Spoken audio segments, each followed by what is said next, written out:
इस आरती के पूर्व उस जगह एक आज पाठशाला के नाम से उन बच्चों को जो आज भी किन्हीं कारणों से स्कूल नहीं जा पाते हैं, ऐसे बच्चों को ढूंढकर खोजकर एकत्रित कर हम उन्हें निःशुल्क प्राइमरी शिक्षा प्रदान करते हैं इसी घाट पर, जिसका नाम है घाट पाठशाला। उसके बाद शुरू होती है यह आरती, जिसके अवलोकन के लिए आप यहाँ बैठे हुए हैं। इस आरती के संपन्न होने के तुरंत बाद इसी घाट पर उन असहाय जरूरतमंद लोगों को हम बिना लहसुन प्याज के स्वादिष्ट भोजन भी उपलब्ध कराते हैं इसी घाट पर, जिसका नाम है अन्नपूर्णा सेवा योजना। हमारे घाट पर कोई भी दिव्यांग महिला पुरुष यहाँ उपस्थित होते हैं, हम उनके लिए व्हील चेयर की व्यवस्था कर रखे हैं ऊपर।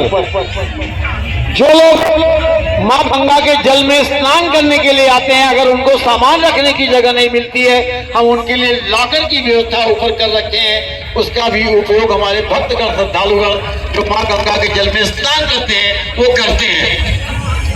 इतना ही नहीं, कुंभ के समय एक बहुत ही आवश्यकता देखी गई। बहुत सी मातृ शक्तियां ऐसी आती हैं जिनके गोद में बहुत नन्हे मुन्ने छोटे बच्चे होते हैं, उनको स्तनपान की जगह नहीं मिल पाती थी। हमारी समिति ने एक स्तनपान कक्ष भी बना के रखा है। पूरे कुंभ में हमारी मातृ शक्तियां उसका उपयोग की हैं। इसके भी अलावा आज इस पृथ्वी की आबादी 8 अरब है और 5 अरब लोगों का सबसे अभिन्न जीवन साथी क्या है? 5 अरब लोगों का सबसे अभिन्न साथी मोबाइल है। मोबाइल भी कभी कभी डिस्चार्ज हो जाता है तो आप दूसरी जगह बात नहीं कर पाते हैं। हमने ऑफिस के सामने मोबाइल चार्जिंग की भी व्यवस्था कर रखी है, वहां पर उसका दिन भर उपयोग होता है। तो प्रिय भक्तों, हमारे बीच में हमारे सभी विद्वान अर्चक महोदय घाट पर उपस्थित हो चुके हैं और वो सर्वप्रथम अपने आसन की पूजा करते हैं। उसके बाद शुरू होती है मां गंगा का दिव्य पूजन, भव्य आरती।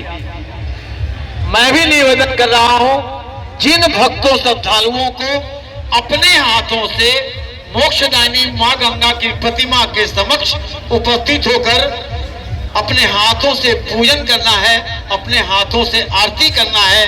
अगर किसी के भी मन में तमन्ना है, दिल में जिज्ञासा है, आत्मा में उत्कंठा है, तो आप निश्चित रूप से वहां अपनी सहभागिता प्रकट कर सकते हैं। क्योंकि सर्वप्रथम हमारे भक्तों श्रद्धालुओं के लिए ही सर्वाधिकार सुरक्षित है पूजन। हमारे भक्तगण श्रद्धालुगण ही प्रथम पूजन करते हैं, उसके बाद तब यह शुरू होती है आरती, जो हमारे सातों अर्चक अपने अपने आसन पर विराजमान हो चुके हैं। तो जिन्हें भी पूजन करना है आप आरती स्थल पर संपर्क कर सकते हैं और या आरती स्थल के पास उपस्थित हो सकते हैं। केवल 11 परिवार हमारे आरती स्थल पर उपस्थित होकर पूजन आरती करते हैं। धीरे धीरे हमारे सभी यजमान महोदय उपस्थित हो रहे हैं। प्रिय भक्तों श्रद्धालुओं, यह घाट बहुत ही महत्वपूर्ण घाट है। यह घाट एक तीर्थ स्थल है, मैंने बताया। यह घाट एक ऐतिहासिक स्थल है, मैंने बताया। और यह घाट पौराणिक भी है, यह मैंने बताया।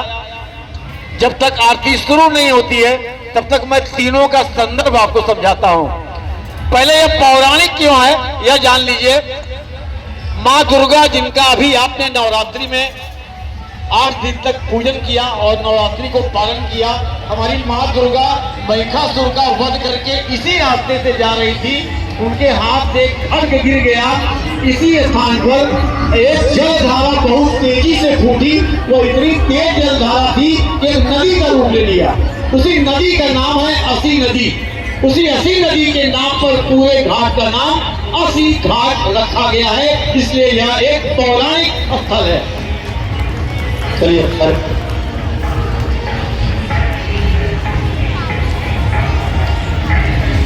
यह पौराणिक तीर्थ स्थल क्यों है मैं आपको बता दूं।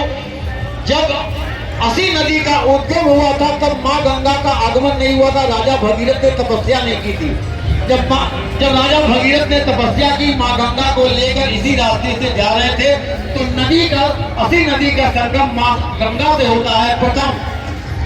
तो यह प्रथम मिलन यहाँ होता इसलिए यह एक तीर्थ स्थल है। और ऐतिहासिक इसलिए है, दुनिया का सबसे बड़ा महाकाव्य इसी घाट पर बैठ करके लिखा गया है। जी हाँ, उसका नाम है रामचरित मानस और लिखा है तुलसीदास जी ने इसी घाट पर बैठ करके। इसलिए यह ऐतिहासिक भी है, यह पौराणिक भी है और यह तीर्थ स्थल भी है।